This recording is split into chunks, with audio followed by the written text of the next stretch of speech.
Al mètode de l'autocàs seguim parlant d'estils de lideratge. I per què ho fem?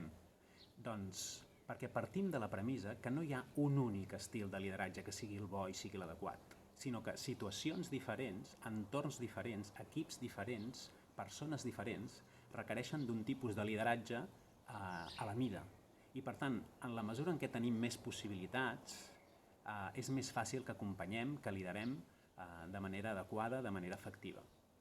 Vam veure que hi havia 3 estils que estaven molt relacionats amb l'aconseguir, amb el resultat, que eren l'estil directiu, l'estil motivador i l'estil excloent.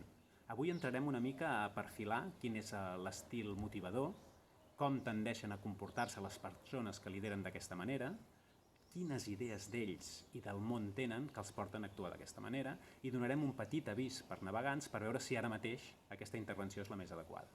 Molt bé. Què fan les persones que lideren motivant? Doncs estimulen, acceleren, empenyen, posen energia perquè les coses passin. I per què ho fan?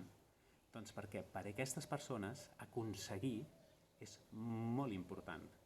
Moltes vegades perquè identifiquen l'aconseguir, el tenir, amb el ser.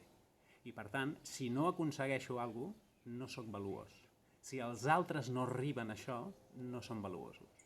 Sí? Aleshores, aquestes persones senten la responsabilitat de ser elles les que empenyen, perquè segurament tenen la idea que sense motivació externa els altres no aconseguiran el que han d'aconseguir. Per tant, un bon avís per navegants per aquestes persones podria ser alguna cosa del tipus: estàs segur que ara mateix et necessiten?